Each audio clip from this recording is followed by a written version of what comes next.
student. Now today we are going to 11th first chapter, the living world. Now we are going to preparation of the NEET, AIMS and JIPMER. So please be concerned here. Okay. आपको बहुत मजा आया होगा biology के introductions के अंदर. Now next अपन आगे बढ़ते हैं the living world chapter number first 11. Okay, now just start.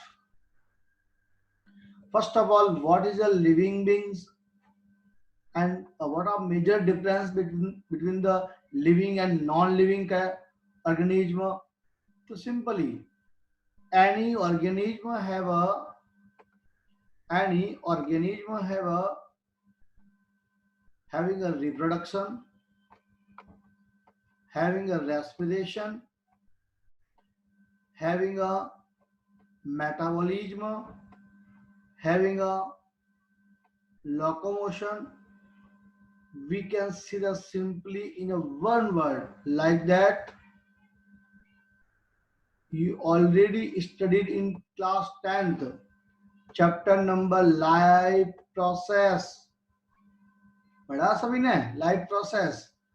या राइट, वही लाइफ प्रोसेस मीन्स जिन ऑर्गेनिज्म में ये सभी चीजें प्रेजेंस है, ये सभी मैकेनिज्म होती है, we call as the living.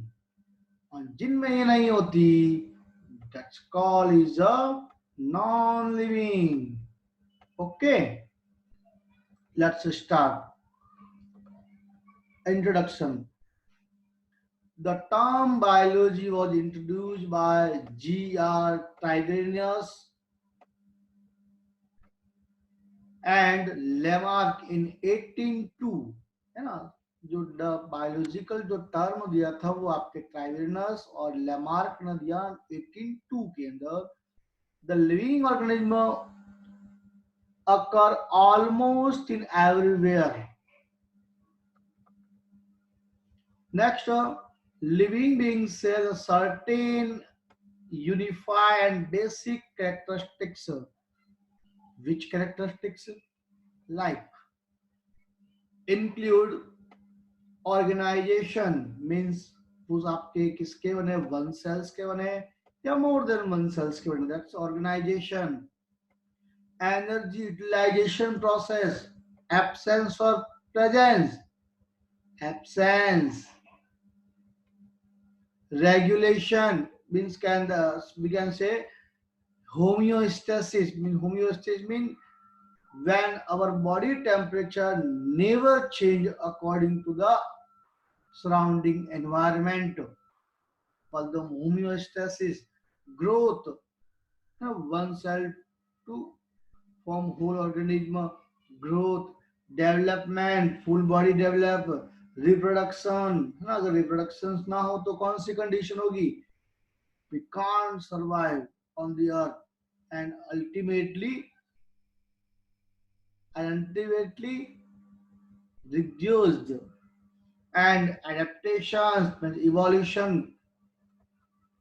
Next, life. One by one characteristics here discuss. The first of all, what is a life organism? Yeah, living organisms show the great biodiversity and are classified into the major five kingdom according to the R.H. Whitaker. Now, first is the Monarians, second Protista, fungi, plantae, animalia.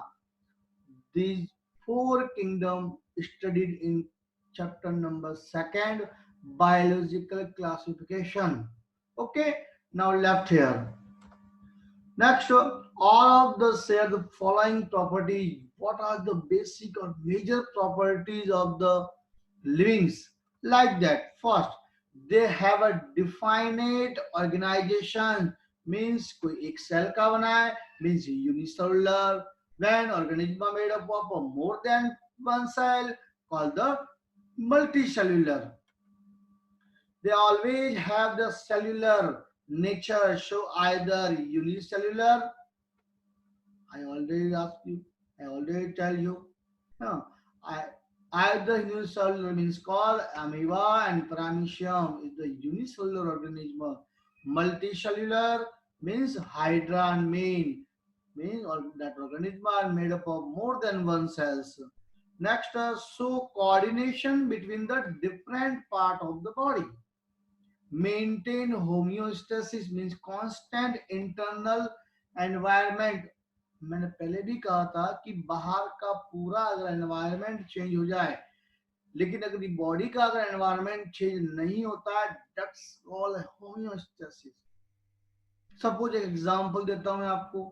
Upon we are walking to London, अपन London चले गए घूमने, अपन कश्मीर चले गए घूमने, तो वहां का टेम्परेचर कितना डाउन जाता है, माइनस में. तो उसका मतलब ये कि अपनी बॉडी का टेम्परेचर माइनस में जाएगा? नेवर, कभी नहीं जा सकता. अगर अपन साउथ अफ्रीका जाए, राजस्थान के बाड़मेर जैसलमेर में जाए गर्मियों के दिनों के अंदर, वहां का टेम्परेचर कितना हाई होता है, तो क्या अपनी बॉडी का टेम्परेचर राइज हो जाएगा? नहीं, नेवर. दैट्स कॉल्ड होमियोस्टेसिस और presence in only two organism. First birds, the two groups, birds and second is the mammals. Next, have the ability of the movement and locomotion. है ना, living organism के अंदर movement and locomotion भी presence होता है. They show the metabolic functions in the presence of the energy. means energy का utilisation करके metabolic functions करते हैं और इसी से एजिंग होती है. ठीक है. Next, have the ability of the growth and development. उनके अंदर ग्रोथ होती है, डेवलपमेंट होता है. क्या आपके घर के अंदर टेबल पड़ा है, लैपटॉप पड़ा है, आप जिस पर भी पढ़ रहे हो, मोबाइल पड़ा है, क्या उसमें ग्रोथ हो सकती है? नहीं. दैट्स लिविंग और नॉन लिविंग ऑर्गेनिज्म. और जिसके अंदर ये ग्रोथ, और कल उठ के अगर आपके टेबल के अंदर या मोबाइल के अंदर ग्रोथ ना स्टार्ट हो जाए तो we can say that living organism, but not possible. They have the specific receptor means environment को सेंस करने वाले आपकी बॉडी के अंदर कुछ ऐसी सेल्स प्रेजेंस होती है, तो उन सेल्स को अपन रिसेप्टर्स कहते हैं. एग्जांपल्स की तरह बात कर रहा है सेंस ऑर्गन की. To receive the external and internal stimuli. आपकी बॉडी के अंदर क्या हो रहा है ना, आपकी बॉडी से बाहर का एनवायरनमेंट क्या है, ये सब चीजें वहां आपकी ये सेल्स नोट करती है, तो इनको अपन कहेंगे रिसेप्टर्स. ओके, चलिए नेक्स्ट आगे देखते हैं. And specific effectors. और ये जब जितने आपके किसको अफेक्ट करते हैं? सीधी इफेक्टर सेल्स. और इफेक्टर सेल्स कौन होती है? आपकी एग्जैक्टली मसल्स या ग्लैंड्स रहेगी, तो तुरंत वहां पे आपका इफेक्ट शो करेगी. पढ़ेंगे, सब कुछ पढ़ना है अपने को 11th के अंदर. They have the regulatory mechanism. Regulatory mechanism means आपकी बॉडी की पूरी बॉडी आपकी जो कंट्रोल रहती है वो अंडर कंट्रोल किसका है? तो कहेंगे नर्वस सिस्टम के, कहेंगे हार्मोन्स के. है तो पूरी एक ही वर्ड में बोल दिया रेगुलेटरी मैकेनिज्म. तो लिविंग ऑर्गेनिज्म के अंदर रेगुलेटरी मैकेनिज्म होती है और किसी के अंदर नहीं होती है.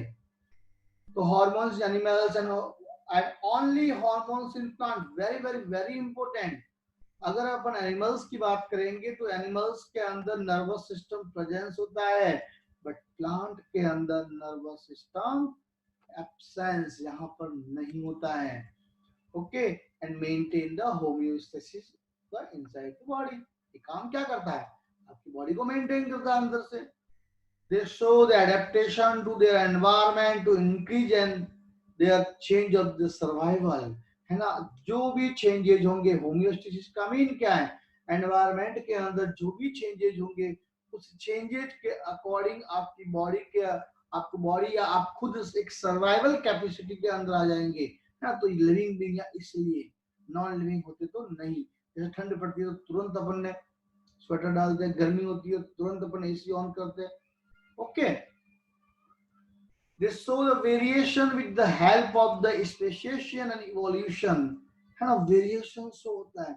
जब रिप्रोडक्शन होगा तो जीनों का क्या होगा? आपके आदान प्रदान होगा. मीन्स कहेंगे जीनों का ट्रांसफॉर्मेशन होगा one generation to the next generation, resulting variation, अगर वेरिएशन है तो इवोल्यूशन वहां पे होगा ही होगा।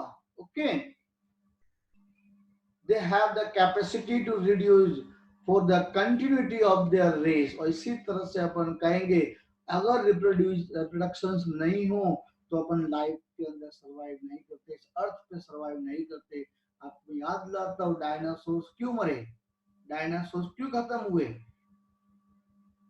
क्योंकि उनका रिप्रोडक्शन खत्म हो गया था। शायद बोल रहा हूँ, नहीं, कुछ फिजिकल फैक्टर्स भी थे उसके अंदर, बट एग्जाम्पल्स अपन कह सकते हैं उसमें। सपोज कीजिए आज कोई ऑर्गेनिज्म है, वो रिप्रोडक्शन करना बंद कर दे, ह्यूमंस की बात करते हैं, ह्यूमंस रिप्रोडक्शन करना बंद कर दे, आफ्टर 100 200 300 बाद पूरी आपके अर्थ के ऊपर से ह्यूमन गायब, तो रिप्रोडक्शन एक लाइफ को कंटिन्यूटी बनाता है ना। दे have the defined life span, और देखिए अपन कहेगा जिन जो ऑर्गेनिज्म लिविंग है उनकी लाइफ स्पेन होगी, मींस उनको मरना है, वो नॉन नॉन लिविंग नहीं है, लेकिन इसका मतलब ये नहीं है कि वो जिंदगी भर आपके लाइव रहेंगे, नहीं। अगर उनका बर्थ हुआ तो उनको मरना है, तो अपन कहेंगे उस पीरियड को अपन कहेंगे life span, period from birth to death. Okay, next आगे बढ़े। They undergo aging after adulthood and then natural death। है ना, बर्थ हुआ है, बर्थ से अडल्ट चाइल्डहुड आएगा, चाइल्ड से एडल्टहुड आएगा, एडल्ट से धीरे धीरे एजिंग होते होते ओल्ड हो जाओगे, ओल्ड होते होते आपके एजिंग होते होते डेथ हो जाएगी। That's a natural phenomena, means मरना सभी को है। तो सभी के सभी ये कैरेक्टरिस्टिक्स थे आपके लाइफ या कहेंगे लिविंग ऑर्गेनिज्म की, कौन कौन से मेजर कैरेक्टरिस्टिक्स होते हैं पूछते हैं एग्जाम्स के अंदर, बिल्कुल एकदम क्लियर ही अपन को समझना है इसको अच्छे से। ओके, मैं अगर फास्ट जा रहा हूँ तो आप बिल्कुल वीडियो को पॉज करते हुए आगे बढ़े। Okay, good. Now next characteristic one by one. अपन ने अभी इससे पहले तो क्या देखा, अपन ने पूरे ओवरऑल कैरेक्टरिस्टिक्स को देखा, अब अपन वन बाय वन डिटेल में पढ़ते हैं इनको। Like first metabolism, what is metabolism. मैं एक ही वर्ड में कहूंगा, आपकी बॉडी के अंदर जितनी भी रिएक्शंस हो रही है एनर्जी प्रोडक्शंस करने के लिए, उन सभी रिएक्शंस को एक ही वर्ड में अपन कह सकते हैं मेटाबॉलिज्म। देखते हैं, metabolism is the process by which all living things assimilate energy and use it for the various purposes like growth, movement, development, responsiveness, reproduction, etc। समझ में आया, मैंने यही बताया आपको कि पूरी बॉडी के अंदर जितनी भी रिएक्शंस हो रही है एनर्जी के यूज के लिए या एनर्जी के अपन कहाँ काम लेनी है, जैसे बात कर दी कि जो एनर्जी यहाँ पे होगी उसको किस में काम लेंगे अपन, जैसे ग्रोथ में, मूवमेंट में, डेवलपमेंट में, रेस्पॉन्सिवनेस में, रिप्रोडक्शन में, एंड सो। बस यही मेटाबॉलिज्म है। Clear, good. Chemical reactions are classified into two major groups, catabolism and anabolism। तो एक और वर्ड इसने कह दिया केमिकल रिएक्शंस। तो टोटल सम है आपकी बॉडी का केमिकल रिएक्शंस का, उसी को अपन ने बोला है मेटाबॉलिज्म। अपनी बॉडी में सभी जितनी भी रिएक्शंस हो रही है उन सब रिएक्शंस को एक ही वर्ड में बोलेंगे मेटाबॉलिज्म। देखते one by one. First catabolism activities देखते हैं। Catabolic activities release energy. बताएं मुझे कौन सा ऐसा प्रोसेस है जिसमें एनर्जी का रिलीजमेंट होता है, तो अपन कहेंगे रेस्पिरेशन, जो माइटोकॉन्ड्रिया के अंदर होती है। कहाँ होती है आपके, ये माइटोकॉन्ड्रिया के अंदर होती है, और एनर्जी का रिलीजमेंट होता है। अपन कहेंगे माइटोकॉन्ड्रिया में होती है, एनर्जी का रिलीजमेंट होता है, लेकिन ये प्रोसेस क्या कहेंगे अपन, तो इस प्रोसेस का नाम दे दिया रेस्पिरेशन। लेट्स सी कैसे। Energy liberating reaction are term as exergonic. क्यों बोला एक्सर्गोनिक, क्योंकि यहाँ पे एनर्जी क्या हो रही है, रिलीज हो रही है, लिबरेट हो रही है। These are sum total of the breakdown or destructive process. Means यहाँ पे जो भी अपन ने फूड खाया, सपोज ग्लूकोज लिया, प्रोटीन लिया, जो भी अपन ने खाने में खाया, वो सब आपके कहाँ गया? सेल के पास में गया। सपोज कीजिए ये सेल है, सेल के पास में आपने जो खाया वो सेल के पास में आया। अब सेल के पास में सपोज कीजिए ग्लूकोज आया, मीन्स C6H12 NO6, ये आपके कहाँ गया? सेल के पास गया। अब यहाँ पे क्या होगा? ऑक्सीजन की प्रेजेंस के अंदर इसका ब्रेकडाउन होगा। तो हो गया ना यहाँ पे टोटल सम ऑफ ब्रेकडाउन, या कहेंगे डिस्ट्रक्टिव, तोड़ने वाला प्रोसेस। जैसे टूटेगा तो CO2 बनेगा एंड सेकेंड फॉर्म H2O, और रिलीज होगी आपके energy in form of the ATP। अब थोड़ा समझना, मैं ये कर्सर से लिख रहा हूँ तो राइटिंग ऊपर नीचे हो जाता है, थोड़ा एक्सेप्शन देखना है ना। चलिए, समझ में आया सभी को ये? Very good. आगे बढ़ते हैं। This reaction from simple substances from the complex. देखा, ये कॉम्प्लेक्स सब्सटेंस था आपका, इस कॉम्प्लेक्स को अपन ने किसमें कन्वर्ट कर दिया? सिंपलर के अंदर। ठीक है, और सिंपलर में कन्वर्ट किया है, ऑक्सीजन की प्रेजेंस में किया है, तो इसको बोलेंगे कैटाबॉलिज्म। अब ये कैटाबॉलिज्म है तो एक और वर्ड बोलते हैं, इसी को बोलते हैं अपन रेस्पिरेशन। जो ऑक्सीजन आपने गई है आपकी बॉडी के अंदर, ये क्या कर रही है? आपको जिंदा रख रही है, ठीक, एनर्जी प्रोड्यूस कर रही है, लेकिन केवल इसका मतलब नहीं है कि आपको जिंदा ही रख रही है, अंदर जाके एनर्जी का प्रोडक्शन भी करवा रही है ये ऑक्सीजन।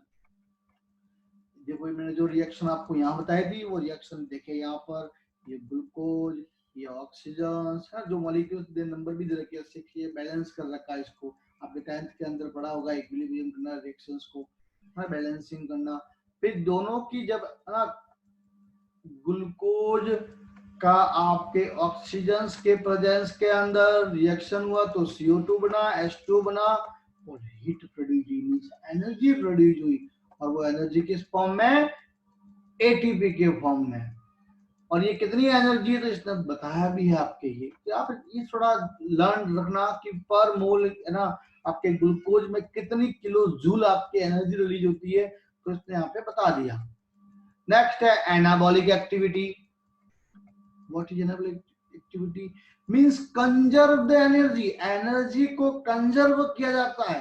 तो ऐसा कौन सा प्रोसेस जहाँ पे एनर्जी कंजर्व होती है? तो मैं कहूंगा फोटोसिंथेसिस। फोटोसिंथेसिस एक ऐसा प्रोसेस है जहां पर एनर्जी को कंजर्व किया जाता है। कैसे करेंगे इसके अंदर? देखते हैं। एनर्जी एब्जॉर्बिंग रिएक्शन होगा ना, एनर्जी एब्जॉर्बिंग, या कहेंगे स्टोर करना है। मैं बताता हूं, ये आपके एक लीव्स है, सबको पता है फोटोसिंथेसिस लीव्स में होता है। अब इस लीव्स में क्या प्रेजेंस है सबको पता है, 10th में पढ़ा, क्लोरोफिल प्रेजेंस होता है। ओके, अब ये क्लोरोफिल प्रेजेंस होने की, ध्यान देना, क्लोरोफिल प्रेजेंस होने की वजह से ये क्लोरोफिल क्या करेगा? सनलाइट की जो एनर्जी आ रही है, इस सनलाइट की एनर्जी को ये एब्सॉर्ब करता है। मीन सोलर एनर्जी जो आई, इस सोलर एनर्जी को इस क्लोरोफिल ने किसमें कन्वर्ट कर दिया? क्लोरोप्लास्ट ने किसमें कन्वर्ट कर दिया? तो अपन कहेंगे केमिकल एनर्जी के अंदर। और वो केमिकल एनर्जी क्या थी? सबको पता है, glucose, C6H12 and O6, H12 O6। तो ग्लूकोज का प्रोडक्शन, ग्लूकोज कैसे बना? क्या आप बना सकते हैं ग्लूकोज? पता है? नहीं, ग्लूकोज का प्रोडक्शन केवल वही ऑर्गेनिज्म करेगा जिनके अंदर पिगमेंट होगा। और वो पिगमेंट कौन सा? क्लोरोप्लास्ट, जो कहां प्रेजेंस है? आपके लीव्स के अंदर। तो मींस फोटोसिंथेसिस रिएक्शन तो एनर्जी कंजर्व होगी। अपने पास एनर्जी कहां से आई? अपने का प्लांट से। प्लांट के पास कहां से आई? प्लांट के पास सन से आई है। सन से जो एनर्जी आई उसका नाम दे दिया सोलर एनर्जी। सोलर एनर्जी को प्लांट ने कन्वर्ट कर दिया केमिकल एनर्जी में, और उस केमिकल एनर्जी को अपन ले रहे हैं। ग्लूकोज के फॉर्म में। तो इस प्रोसेस को बोलते हैं अपन endergonic process. Clear? These are sum total of the building of या कंस्ट्रक्टिव प्रोसेस। क्यों कहेंगे? क्योंकि यहाँ पे बना है, कंस्ट्रक्शन हुआ है। किसकी प्रेजेंस में? तो क्लोरोफिल था, फिर CO2 एनवायरमेंट से गया, रूट के थ्रू H2O गया, कितने पार्ट? एनर्जी आई, क्लोरोफिल हुआ, CO2, H2O, इन सब ने मिलकर क्या बना दिया? आपके ग्लूकोज का फॉर्म। तो कंस्ट्रक्शन हुआ। किससे हुआ? तो अपन कहेंगे सिंपलर मॉलिक्यूल थे, CO2, H2O, क्लोरोफिल, सनलाइट, सब सिंपलर से एक मॉलिक्यूल बना दिया ग्लूकोज, जो कॉम्प्लेक्स है। तो इसने कह दिया reaction produce complex molecules from the simpler ones. तो CO2, H2O, क्लोरोफिल सब सिंपलर थे। इससे क्या बना? आपके पूरा का पूरा एग्जैक्टली अपन कहेंगे कौन सा मॉलिक्यूल्स बना? आपके कॉम्प्लेक्स मॉलिक्यूल्स का फॉर्मेशन हुआ। और इस तरह से इसकी रिएक्शंस आप देख सकते हैं। ये रिएक्शन अपन ने पहले भी बात कर ली थी ये। ओके, तो ये अपन ने पूरी क्लियर बात की। होप सो आपको क्लियर समझ में आ गया होगा। Okay, bye, take care, next video में आगे मिलते हैं।